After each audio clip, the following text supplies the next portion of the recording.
આગામી શુક્રવારે 26 મે સુરતમાં મોહરમ પર્વને લઈ તાજિયા જુલુસ નીકળનાર હોય, જેને લઈ પોલીસ દ્વારા શાંતિ સમિતિની બેઠક યોજાઈ હતી. તેમાં આગેવાનો અને ધર્મગુરુઓ પણ હાજર રહ્યા હતા. સુરતમાં મોહરમના તહેવાર નિમિત્તે સુરત શહેર પોલીસ દ્વારા શાંતિ સમિતિની બેઠક યોજાઈ હતી. આવનારા 26 જૂનના રોજ મોહરમનો તહેવાર શહેરમાં ઉજવનાર હોય, જેને લઈ સુરત પોલીસ કમિશનર અનુપસિંહ ગોહલત અને ઉચ્ચ પોલીસ અધિકારીઓ ઉપસ્થિતિ વચ્ચે યોજાયેલી બેઠકમાં તમામ ધર્મના અગ્રણીઓ અને પોલીસ અધિકારીઓ હાજર રહ્યા હતા, જેમાં પર્વને સુખ, શાંતિ અને ભાઈચારા સાથે ઉજવવા પર ભાર મુકાયો હતો. તમામ પક્ષો વચ્ચે પરસ્પર સંકલન અને સહયોગ અંગે ચર્ચા થઈ હતી, તો સ્થાનિક આગેવાનોએ પોલીસ તંત્રને પૂરતો સહકાર આપવાની ખાતરી આપી હતી.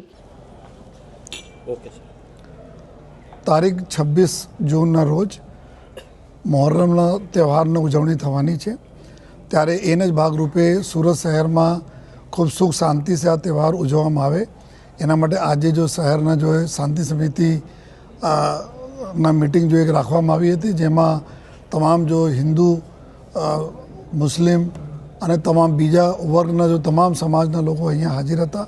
અમારા તમામ અધિકારીઓ હાજર રહીને એકબીજા સાથે સારા કોઓર્ડિનેટ કરીને જોઈએ કોઈ તકલીફ નહીં પડે અને ખૂબ સૌહાર્દપૂર્ણ વાતાવરણમાં આ તહેવાર પૂર્ણ થાય જોઈએ એની સમગ્ર જો ચર્ચાઓ કરવામાં આવી જોઈએ. અને પોલીસ તરફથી બી ખાતરી આપવામાં આવી છે કે પોલીસ 100% સહયોગ કરશે, આયોજકોને કરશે જોઈએ, તહેવાર સારી રીતે ઉજવવામાં કરશે.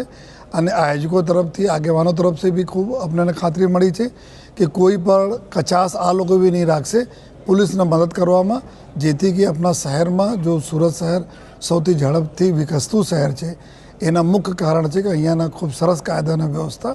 તો આ જાળવવામાં પબ્લિક અને પોલીસ બંને મળીને જો આ કામ કરી રહી છે, કરશે પણ જોઈએ, જેથી આપણે સુરત શહેરમાં આવનાર 3-4 મહિનાઓમાં જો ઘણા બધા જો તહેવારો આવે છે ખૂબ સારી રીતે શાંતિપૂર્ણ રીતે પૂર્ણ થાય છે.